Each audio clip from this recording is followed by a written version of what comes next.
Great. And so, start off just, there are too many people to thank by name, but I am so grateful to be back here. I'm so grateful to have the opportunity to be the residency program director at this place. I'm grateful to the residents, all the faculty who have supported me, and then the team that's helped me kind of think through some of these early ideas that I'm going to share to you, and of course, our patient who I think I'm so grateful to for sharing your story and thinking about how it might tie into some of the themes I'll discuss here. So the objectives for this talk are, one, to identify key clinical and public health challenges that an AI-driven chatbot for psychiatric assessment might help address, to describe some of the technical challenges in developing such a tool, and share insights from a recent paper published by a group at Google who developed a diagnostic chatbot in general medicine. Finally, I'm going to discuss some of the risks to our patients and to our field inherent in the development of tools like this, using this very powerful new technology. So we all know this. Access to psychiatric care is limited and inequitable. There aren't enough of us to meet the demand for our services in the population. Disparities across geographic and socioeconomic lines make access to care even harder for people in marginalized communities. Even when somebody finally, after suffering for a long time, gets the courage to attempt to access psychiatric care, in many parts of the country and the world, people have to wait weeks, months, or even longer to get an initial assessment. And then there's a quality gap. We hold ourselves here at Hopkins to a very, very high standard about what a thorough psychiatric assessment looks like, and that standard is far from universal. And so the question is, can AI help us capture psychiatric histories in a manner that addresses some of these challenges and inequities? High-quality psychiatric histories are the basis for everything that we do. They're essential for accurate formulation, for understanding the fundamental causes of a patient's suffering, and for motivating a rational treatment plan to address those causes. However, gathering histories is incredibly time-consuming, highly dependent on clinician skill, and otherwise very resource-intensive. And so the question I'm asking is, could large language models, which are the AI tools underlying services like ChatGPT, so essentially replicating human language communication using words, could agents built off of these models one day assist us by directly interacting with patients to elicit rich, clinically useful histories? So if such a tool comes into fruition, some of the benefits might be reduced clinician time needed to generate a full, rich assessment and formulation. Better assessments, right? Clinicians in much of the world are already very limited in the time they have to conduct an initial assessment, and so, could these tools help generate better assessments within that limited amount of time, and even greater disclosure. So there's evidence going back well before ChatGPT came on the market and showed everybody the power of large language models, but sort of early attempts at using chatbots to ask about people's psychiatric histories found that for at least some people, folks are more willing to share, potentially embarrassing or stigmatized aspects of their histories with an entity that they perceive to be non-human compared to, sharing intimate details with a person who they've just met. Traditional intake forms, right? You have a doctor's appointment and they ask you to write written answers to questions that might help them with their histories. These have existed for a long time and provide some use. However, when you have an intake form, you're asking for some facet of a person's history. They have to interpret what you mean by that. They might get that wrong. So even somebody who is making a real effort to fill out an intake form as comprehensively as possible may not provide some of the details you're going for. In addition, the effort to fill out a lot of information on a form is beyond what most people are willing to put in, and intake forms don't probe, right? So if there's some aspect of the history that's really important but is sort of hazy in a person's memory, there aren't follow-up questions to try to elicit richer, more nuanced histories. And the hope would be that a chatbot using the technology that's now available could help address some of those concerns, could help patients recall and convey complex histories. Trainees, right, are excellent and are you know, as you go through medical training and residency, you become better and better at eliciting comprehensive histories. But man, you know, a full-fledged attending, there's a lot of feeding and watering that goes into producing such a person. And you know, students and residents are excellent. They're an incredible resource for us as attending, but they aren't scalable. And so the idea is if a chatbot could perform that function, certainly not as well as a Hopkins medical student or resident, but you know, to some degree that it would be a lot more scalable. In short, the hope for these tools is that they could improve access to care and improve the quality of assessments available to many, many patients. There is a lot of work ongoing in academic centers, in industry, and startups to create chatbots to function as psychotherapists. A recent kind of qualitative analysis showed that many patients perceive generative AI chatbots as having advantages over, you know, older technology to you know, use machines to assist in psychotherapy, and even over humans. So better engagement, deeper understanding, more flexibility compared to older technologies, and more availability, lower cost, and perhaps for some less perception of being judgmental compared to human therapists.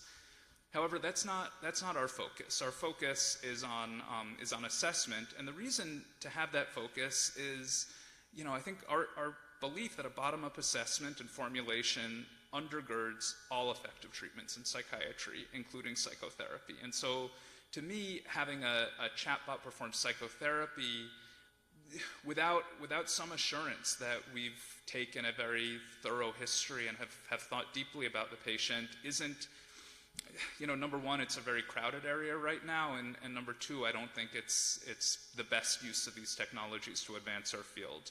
Offering psychotherapy prior to a thorough assessment might harm people, or at the very least is going to fail to adequately help large numbers of people seeking psychiatric care. So early steps towards building this. So I've been working with a small team here, including Dr. Bryant, and a group led by Peter Zandi to start trying to build out this vision. So Jason Straub, who works in Peter's lab, has led the coding and technical development, while Barry and I have focused on trying to convey our expert knowledge on interview style, content, and reasoning that undergirds an assessment. Our goal is to move beyond static intake forms by building a system that mirrors, to some extent, how psychiatrists gather, clarify, and prioritize clinical information. And toward that end, we've started building a chatbot focusing on a detailed psychiatric family history. Our initial approach involved one prompt, so one set of instructions that you know, builds on ChatGPT 4.0, so this very large language model developed by kind of trolling vast amounts of written work on the internet and giving it specific instructions on how it's supposed to function, what its role is, you know, what goes into a really good, thorough psychiatric family history, you know, trying to build on its failures to give it kind of hints on what it shouldn't be doing, and so, you know, just giving one full long set of instructions and seeing how far we could get with that. And so basically the system takes those instructions, uses those to shape its direct interactions with a patient, populates a database in which each field corresponds to a distinct element in a FIPS history, you know, a comprehensive psychiatric history like we use here at Hopkins, and then summarize that for a clinician. There are a few problems that seem kind of insurmountable with this approach. One, so the thing, I mean, for those of you who haven't yet played around with ChatGPT, it's really worth doing. I mean, it's initially seems so good at empathically echoing what a patient said. So I was, you know, playing the role of a patient, and it would, you know, ask me, tell me about your mother, and I would say, you know, my mom's this really energetic person and very successful in her career and very involved, but she's prone to anxiety, and it would take that statement and kind of restate it in its own words in a way that really felt like it was hearing me, paying attention, understanding what I was saying. However, as you continued to play with it, you realize that it did that, it responded that way kind of no matter what I said. So even if my response was very incomplete or nonsensical or contradicted something I had already said, it wasn't smart or curious enough to probe and say, wait a second, that doesn't make sense. Tell me more. It had that mode of empathic restating and couldn't get beyond that. In addition, it was easily derailed. As the conversation went on, it became less able to distinguish between the instructions it was given at the beginning and instructions it seemed to be getting from the person playing the role of the patient. So, at one point I expressed frustration as a patient, saying, hey, I'm here for help with me, and we've been spending 20 minutes going through all these details about my family members. Like, let's move things along. And its response was, Jake, I told it my name, you're exactly right. You're here for you. You're the boss. What should we talk about? Let's jump into some aspect of the history that, I don't even have instructions for. So it felt conversational, but it certainly was far from reliable enough to count on for any sort of clinical purpose. So our current effort is to try to build a modular system that might address some of these challenges. So developing a specific module for each intake domain. So for example, a module to focus just on eliciting past psychopathology about family members, or a module specifically probing for past manic or hypomanic episodes in a person's story. Having a module that sort of calls up these different subject-specific modules and gives some context to help those subject-specific modules do a better job, as well as modules that analyze the output and kind of feeds back to shape the tone and content of the interview as it proceeds. And so here you see the specific modules are influenced by this flow controller, which itself is influenced by a system prompt. The specific modules directly interact with a patient, populate a database to provide a clinician summary. In addition, having a module kind of looking over the information in the database to sort of dynamically formulate the patient and think about what diagnoses and other problems they may or may not have that are contributing to their distress. The information in the database and the formulation are kind of constantly being reviewed to make sure the information is adequate, that it's not contradictory, and generally makes sense. That module then feeds back to the flow controller to shape the content of the specific modules and kind of what is asked next, what do we still need to learn about this patient. At the same time, having a different module actually looking at the content and style of the conversation. So asking questions like, does the patient seem engaged? Are the interview questions appropriate for what can be inferred about the patient's degree of educational background, et cetera? And so using some of the information from the formulation that is being actively updated to probe, like, hey, are we asking the right questions in the right style for this individual patient? And then this module would also feed back to the smart flow controller. And so this is sort of where we're at. So this is very much a work in progress, but this is the idea that we're going for. So I have to tell you, I was attending last month. I had planned on preparing all of these slides and getting this all done in March before I started attending, but man, it's my first year as program director and work just got ahead of me, and so the vast majority of this talk was put together, on weekends over the last month while I've been attending. I don't recommend that to anybody who is considering giving one of these talks in the near future. In this case, it actually kind of worked out. I don't know if you can see, but this is a paper that was published in Nature on April 9th. So, I was well into my attending time when this first became available. It's published by or written by a group based at Google in Mountain View, California, and it's called Towards Conversational Diagnostic Artificial Intelligence. And honestly, before this paper came out, the section of this talk that is reviewing what else is out there would have been pretty weak, because there honestly isn't that much that's already been done in the space of medical or psychiatric assessment using large language models. And this work, I'm going to spend a little bit of time talking about it because it is really impressive and I think demonstrates the potential of this idea.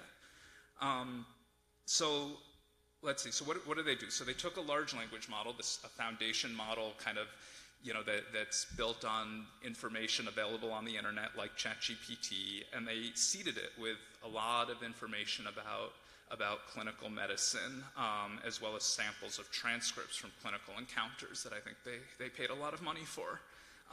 They had some really innovative approaches to developing and training this model. So they did what they called self-play, where they simulated not only this kind of doctor bot, but also thousands of patient bots that were modified according to what diagnosis they actually had, various aspects of their personality and educational background, and they let these two bots interact with each other and have conversations. They used what they called an internal critic to read these dialogues, provide structured, detailed feedback about how the interactions went, and then fed that back to further train the doctor model to become better at what it was doing.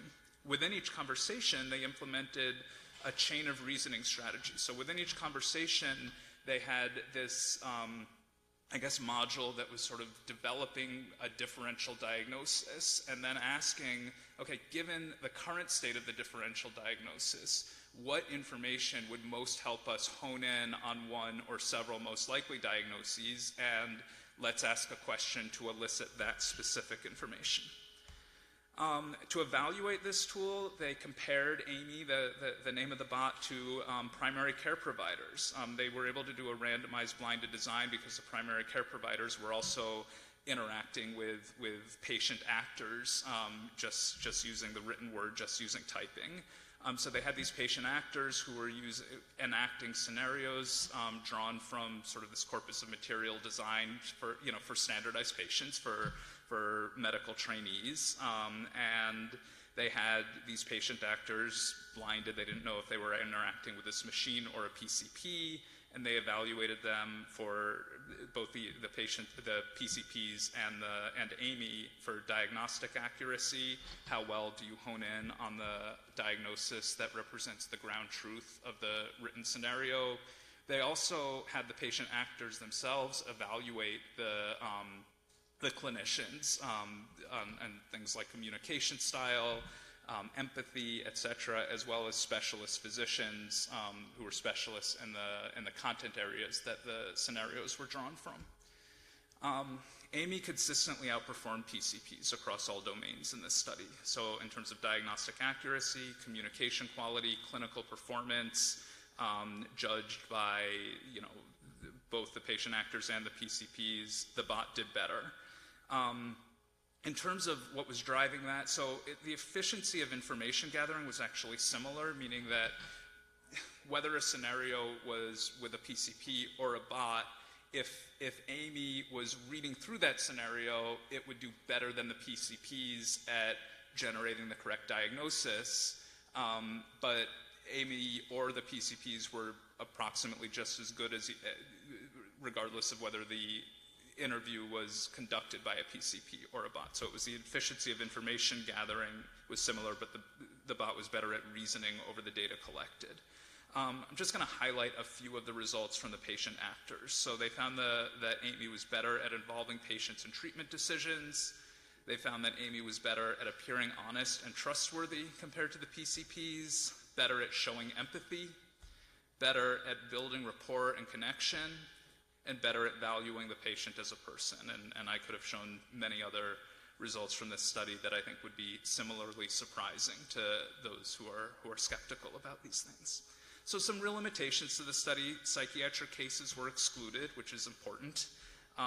There are going to be obviously massive implementation challenges in ever using something like this with real patients, and those were just not addressed at this stage.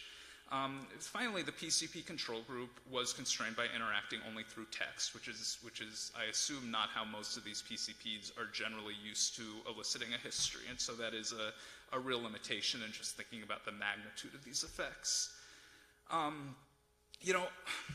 Our ambitions go a bit beyond this. I think I want to be, we're not going to be right at the bleeding edge of moving this technology forward, but I would love to be right behind that bleeding edge. And I feel like with this paper coming out, there's an opportunity to be there. But things that we want to do that were not described in this paper by the Google group, good psychiatric assessments obviously go beyond diagnosis. The gold standard for what our assessment needs to be and how it's judged has to go beyond, do we hone in on the correct DSM-5 diagnosis? If that's all we do, this isn't going to be terribly useful in clinical practice. There is value in and of itself of getting a truly comprehensive history And obviously a multimodal formulation, such as one, using the perspectives of psychiatry, is necessary for good patient care. The Google group didn't talk about adapting the bot to patient engagement, to sort of measuring things like how much effort does a patient seem to be putting into answering the questions? What is their style of communication? What is their educational background and ability to understand, the subtleties and the questions we're being asked? And I think to do a good psychiatric history, you have to be paying attention to factors like that and letting that guide how you conduct the rest of the interview. Similarly, as I mentioned, expert interviewers, it's really important to be looking for gaps, ambiguities, contradictions, things that don't quite make sense, right? And that is, I feel like, where the real skill in doing, I think, any kind of interview, but especially a psychiatric interview, comes into. And so I anticipate, maybe using tools that are similar to those developed by this Google group, but having to push them even further in order to, begin to mimic a decent psychiatric interview. So next steps for us, moving beyond family history towards a full FIPS history. We'll need to be, we have some ideas about this, but identifying available training, available transcripts to kind of further seed our model in terms of giving it some idea of what a good psychiatric intake assessment looks like. Really thinking hard about existing or even novel benchmarks to rigorously evaluate our models. So in order to train these things, you can train these things to perform better, but you have to be very, very explicit and clear about what its objectives are, and that's going to be really important for training this to become, to realize its full potential. I would love to, leverage the strategies described by this group at Google, especially the self-play, simulating lots of synthetic interviews, bot-on-bot interactions, and the internal critics of sort of how do you read the transcripts of these interactions that provide specific feedback in order to train the bots to become better and better, and finally to continue to develop the within-conversation reasoning chains. And I think there's stuff we can learn from this group on how to do that better.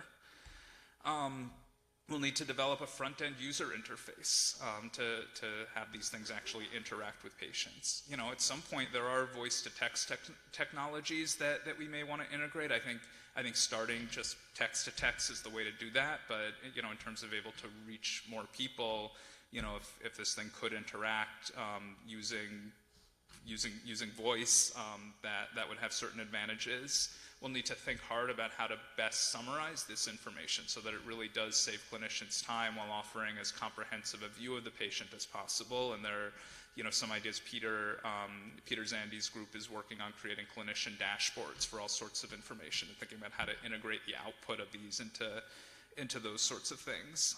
Obviously, there are going to be a ton of concern before getting this even close to patients and making sure that we are able to adequately protect patients' privacy and comply with all sorts of regulations. And something else that will be important if these are actually implemented, if these things are taking history before a patient has even seen a psychiatrist and a critical safety concern emerges, we'll need to figure out how to deal with that. Where does that information go, and what do we do with it? The last part of the talk, I want to talk about some of the risks and ethical challenges that could stem from this work. So one would be, okay, this, a workable version gets out there into the world. There are real risks that people will over-rely on these things. No matter how well we train these, they're not going to be as good as real humans. They're going to omit key questions, they're going to misidentify symptoms and syndromes. At the same time, they're really good at sounding smart. So they're very fluent in their output.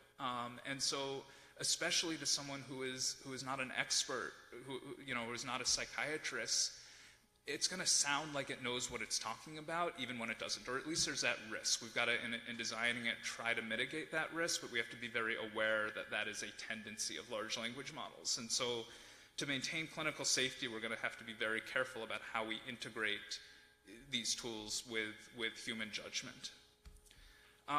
What's the impact on the therapeutic alliance, right? Like taking a comprehensive assessment, taking a good history, it's not just about information gathering. it initiates the therapeutic alliance, and outsourcing a lot of this function could alter the dynamics of how a therapeutic alliance emerges. Now, you look out there, people are connecting with large language models. That's one of the kind of, most interesting or creepy things, about this. And my opinion, so somebody develops some sense of rapport with this bot that's assisting the psychiatrist, right? I mean, we work in teams where some patients develop that real connection with a resident or a student, and as an attending, you don't get jealous of that. You think, well, how do I use that? How do we take all the different dynamics between the patient and different members of the team and use that to advance the therapeutic enterprise in the patient's interest? And so it's not necessarily a bad thing if a person, connects with a bot, but we have to be thoughtful about that and think about how do we use that to help the patient. On the flip side, right, like this is, if this vision works, it is going to save clinician time. And so thinking about, well, how do you use the remaining time that the clinician does have with the patient? Maybe they don't need to focus as much on the kind of minute details of past treatment response, because maybe the bot's done an adequate job of that, and they could use that time instead to focus on topics that really are going to enhance the therapeutic alliance.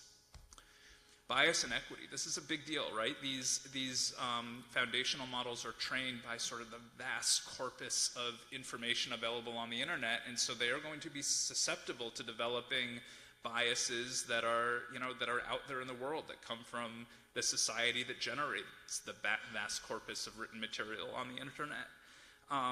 There's going to be risk that comes from that. Are these things going to reinforce harmful stereotypes? For example, assumptions about substance use or violence risk, if they still reflect societal biases.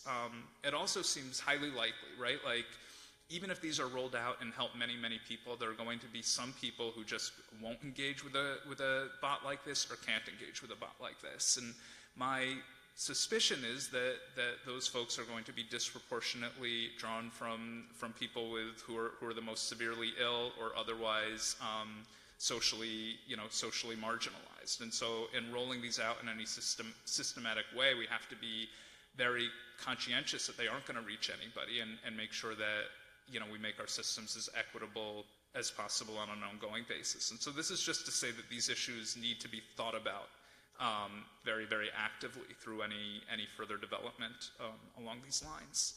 Finally, the impact on training and professional competence, right? No matter, gosh, it's hard to imagine the future, but I really do believe that human expertise in mental health and psychiatric care is going to be incredibly important indefinitely. And I would worry that if this sort of technology becomes very widely used, it could weaken clinicians' diagnostic and interviewing abilities and lead to lost opportunities for trainees to learn these skills, as well as people who are not technically trainees. I mean, we all get better at our craft through experience as time goes on. And I also worry that if these things become available, institutions will become less incentivized to invest in human capital. That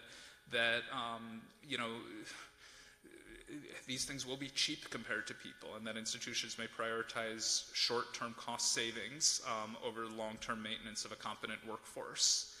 On the flip side, as a program director, this whole process, whether it leads to a FIP spot, or whatever this thing's going to be called or not, I've learned a lot from it, right? Like looking at how these models actually go wrong, at the things they don't do that a good psychiatrist does do, has made me really reflect on, okay, how do I articulate what's wrong with this? How do I articulate what it is that a really good psychiatrist does do or pays attention to, in taking a history? And so, at least for those of us who choose to spend their time playing around in this area, I think there is a lot to learn about our craft in trying to design a machine that replicates it.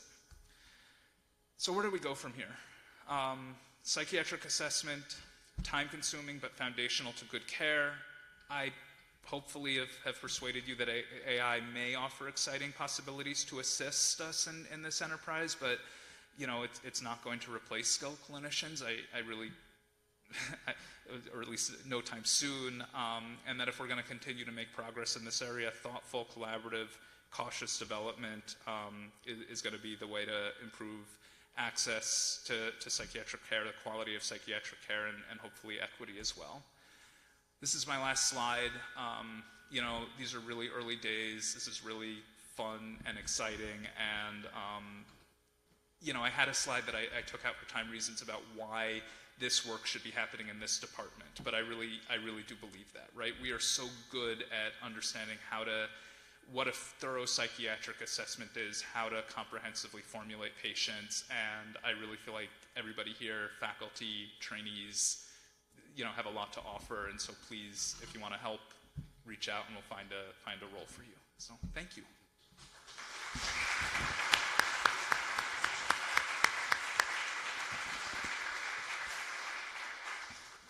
Thank you, Dr. Taylor. Really fascinating, and of course, highly relevant for all of us as this AI chatbot world races forward.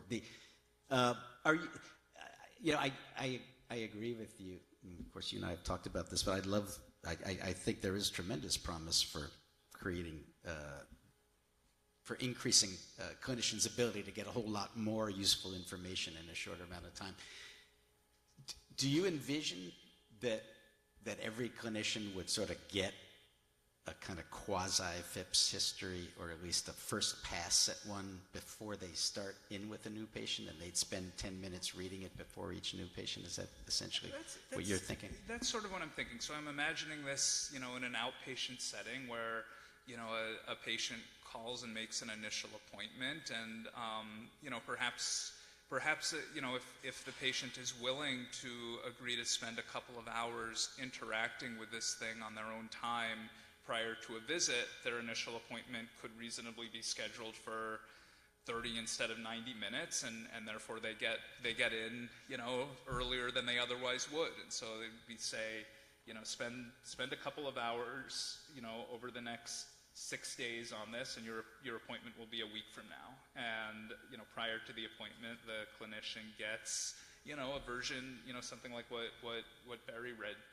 just now, that helps guide their approach to how they spend their time with the patient. Great, thanks. Other folks, Dr. Osman.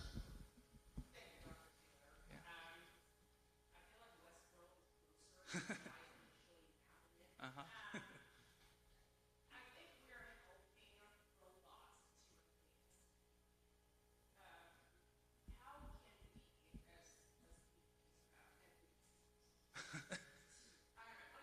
Yeah. That's a great question, Sammy. Thank you. Here's what I think. I think that, and this is a question faced not only by our field, but by many. I think that there is still, for as long as I can see into the future, there's going to be a role for really good, thoughtful psychiatrists, who understand our craft and understand how to think coherently about patients. So even in some fantasy world where these things become widely used and become increasingly more powerful, you're going to need people to guide them, to say, here, what is the object of this enterprise? And so I guess what I think is that whatever happens to our field, the people who are going to be most valued are folks like, people who are trained at a place like this, who get really, really excellent training. I think it doesn't hurt, right? Like, I'm the program director. I'm involved in this. My hope would be to help people who come through this program, get some experience and think about how do we use these new technologies as tools to help our patients. And my hope would be that will contribute to preparing our residents, our trainees, to be continue to play an extremely important role in our field going forward. But it's obviously, obviously a big question, right? Thank you. Dr. Margolis. Yeah, thanks, Chip. Yep. There are two issues that are more related practical issues I'd like to address on practical progress. One is that collecting comprehensive history, 90 minutes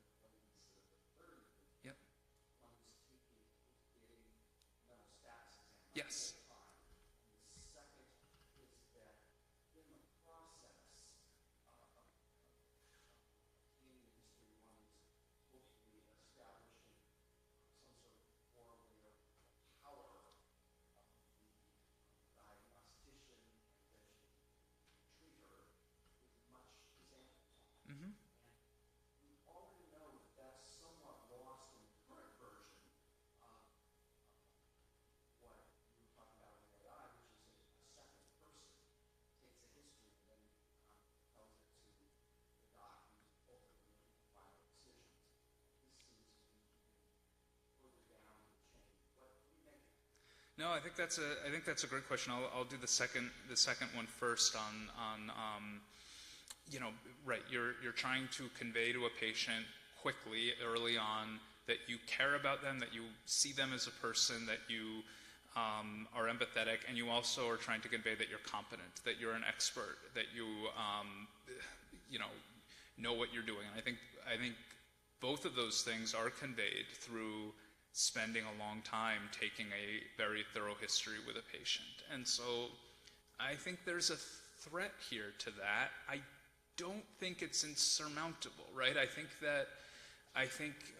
my instinct is that as these things are used, people will figure out, okay, how do I still convey that me, assisted by whatever tools I'm using to assist gathering the information, but that you should feel like we care about you and we trust you and are competent, right? I mean, I don't know, like neurologists used to diagnose a whole lot more with their exam, before there were MRI machines, and I don't think that the existence of MRI machines fundamentally alter patients' ability to say, hey, this person with all the tools and accoutrements that go with that is truly an expert.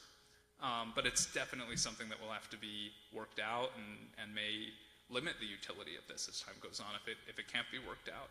In terms of the mental status exam, I actually had in an earlier version a whole section on this. So I think there are aspects of the mental status exam that a chatbot could meaningfully assist with. Those that are mostly responses based on patient self-report. They may be able to provide some data on interaction patterns. So is the person repeating themselves a lot, or the replies disorganized? Although those I think would need to be taken for consideration. Clinician knows, okay, this is the impression of the bot, but let me see if I can figure out what really might have been going on. Was this just an attentional issue? Were they watching YouTube at the same time that they were engaged with this thing, or is this reflecting something truly about their mental status? And then there are going to be elements that at least a large language model-based chatbot can't assess. So things like affect, psychomotor behavior, eye contact, relational quality. That's it.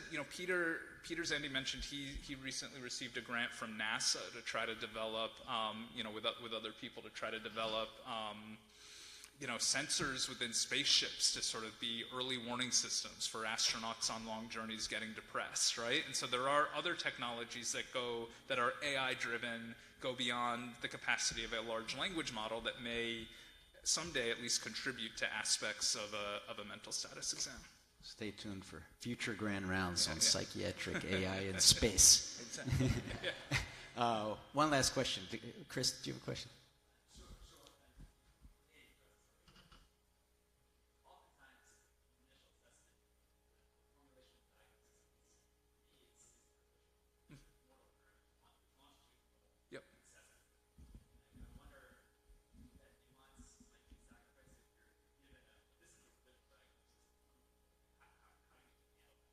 Yeah, I think that's a great point, and I think that feeds into the thing that I worry about people over relying on this, on thinking that this artificial, right, on misunderstanding, either confusing that just confidence of the output, or the fact that this is a new powerful technology, and just thinking that just like one of my worries about discharging a patient from an inpatient stay here, especially if it's a short stay, is like, okay, we're Johns Hopkins and we've written down this is what's going on with the patient, and now we're sending them out in the world, and are people going to overly anchor on that, even though it often is still provisional, even upon discharge from the hospital. And so I think being really thoughtful about how to build in the caveats on how to make sure people who are using these tools are aware not only of their strengths but their limitations is also going to be really important. On that note, we will wrap up. Thank you very much. Fascinating.